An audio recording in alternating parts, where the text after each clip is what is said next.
Les mains sont sur les buzzers, ils sont prêts. Ouvrons ces buzzers de Pierre, de Brigitte, de François, de Jean.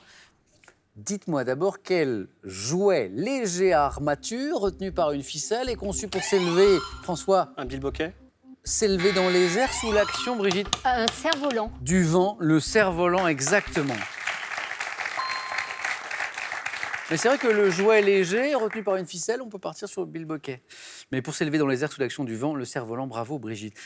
Quel roi légendaire de Crète fit enfermer François? Minos. Joli, 2 points. Minos fit enfermer dans le labyrinthe le Minotaure, monstre à corps humain et tête de taureau. C'est Minos, exactement. Voici la première question à 3 points de ce soir. Regardez d'abord ceci.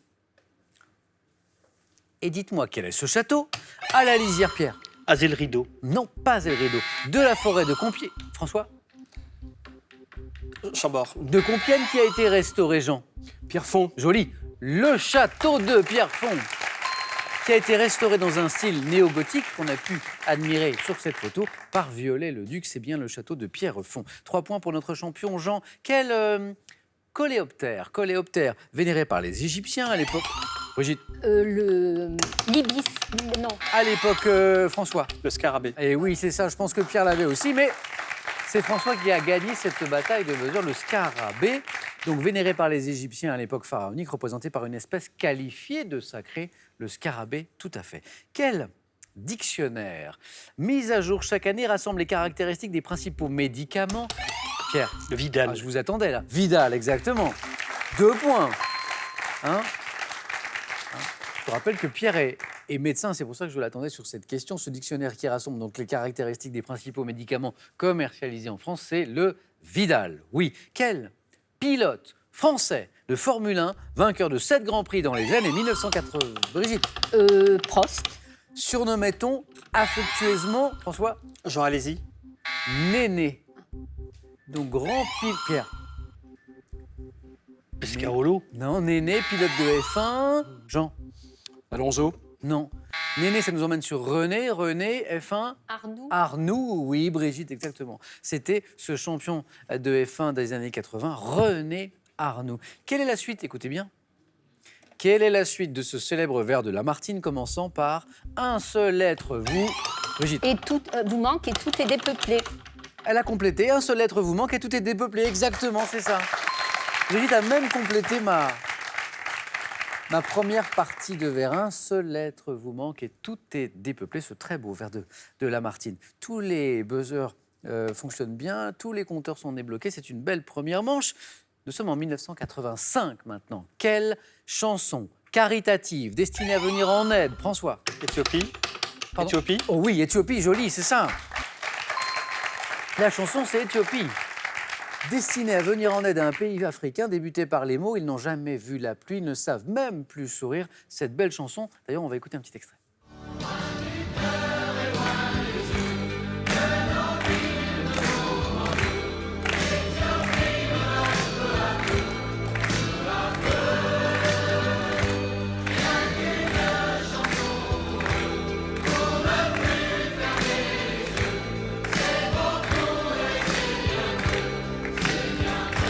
C'est vrai qu'elle était belle, cette chanson caritative pour l'Éthiopie. D'ailleurs, son titre, c'était effectivement François Bravo, Éthiopie. Attention, une nouvelle question à 3 points. Pour quelle toile?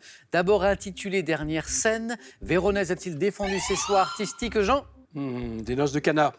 Devant l'Inquisition, qui l'a contraint d'ailleurs à changer le titre de l'œuvre. Donc cette toile, d'abord intitulée, François. La Seine. D'abord intitulée Dernière scène. Donc c'était son premier nom, son premier titre. Pierre? La crucifixion. Non plus. Véronèse a-t-il défendu ses choix artistiques, Brigitte? Non. C'était Le repas chez Lévi.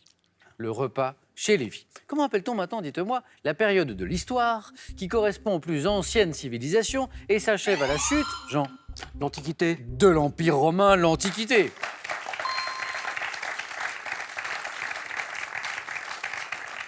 Tout autre chose maintenant, quel est ce hors-d'œuvre? Ce hors-d'œuvre d'origine grecque qui se compose de concombres mélangés, Jean? Le tarama. À une sauce, Brigitte? Tarama. À une sauce à base de Pierre? Tzatziki. Tzatziki de yaourt, tzatziki, exactement, d'ail et d'huile d'olive. Et dites-moi, à la maison, je sais que vous jouez avec nous aussi, vous l'aurez peut-être. Quel plant de la famille des liliacées doit son nom imagé? C'est important en fait que ces fleurs blanches ne s'ouvrent qu'en fin de matinée. Oui, Jean? La dame d'Onzeur. La dame d'11 exactement. Et ça, c'est 3 points pour notre champion Jean, qui n'est pas très loin d'un 4 à la suite d'une qualification s'il continue. Quel grand échassier, construisant de gros nids de branchage. Brigitte? La cigogne. Cigogne, oui, voilà. Sur des arbres ou des édifices, associant à l'Alsace, la cigogne. Et maintenant, Pierre, Brigitte, François, Jean, écoutez.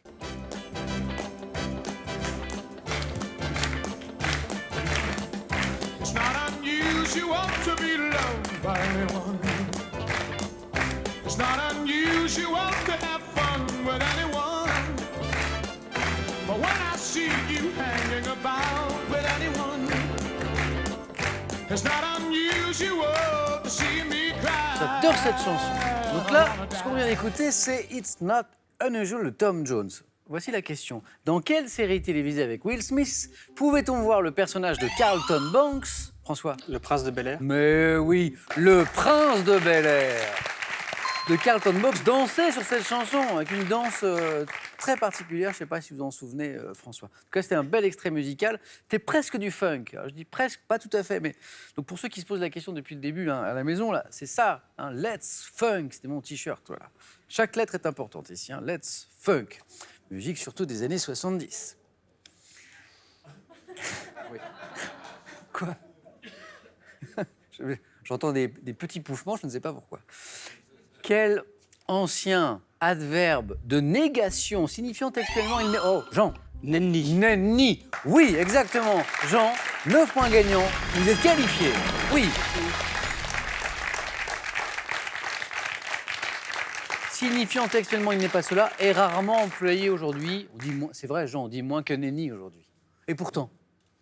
C'est joli. Mais oui, dites-moi à quel fragment de corps céleste tombé sur la Terre... Ah, Pierre. Météorite. Cette fois, impeccable, c'est revenu. Météorite tombé sur la Terre, associé-t-on celui d'Eysheim d'environ 130 kg, qui est trouvé en 1492 dans le Haut-Rhin. C'était les autres indices. Et d'ailleurs, à ce propos, sachez que dans la grande galerie de l'évolution du beau Muséum d'histoire naturelle de Paris se tient actuellement d'ailleurs, et jusqu'au 10 juin, une exposition intitulée Météorite entre ciel et terre. Donc, au Muséum d'histoire naturelle de Paris. 2 points pour Pierre. En 1968 à Paris, 68, quel leader des manifestations de mai? Brigitte. Cohn-Bendit. Daniel Cohn-Bendit, exactement. Et photographié un sourire aux lèvres face au CRS. Daniel Cohn-Bendit, dit Danny Cohn-Bendit, comme il aime se faire appeler d'ailleurs. Quel mot désigne à la fois un tissu en laine sec et serré et un prénom masculin? Serge. C'est la Serge du prénom Serge, exactement. La belle série de Brigitte. 2 bonnes réponses. Et des scores très serrés, comme la Serge d'ailleurs. Quel arbuste originaire d'Extrême-Orient, dont le fruit est appelé anis étoilé, dégage quand il est... Brigitte. Badiane. Exactement, Brigitte, 9 points. Vous y êtes. Brigitte se qualifie à son tour pour le 4 à la suite. Alors là, 6 points en 3 bonnes réponses pour Brigitte. Bravo. François et Pierre, j'aimerais bien vous garder tous les deux parce que vous avez largement le niveau, mais je n'ai plus qu'une place. 3 points à chaque bonne réponse. Pierre, François, le prochain qui me donne une bonne réponse se qualifie. Comment appelle-t-on la contraction des muscles de la face qui donne au visage l'expression d'un rire... François? La grimace. D'un rire crispé. La contraction des muscles de la face, Pierre? Le rictus. Et la bonne réponse, Pierre. Vous êtes qualifié.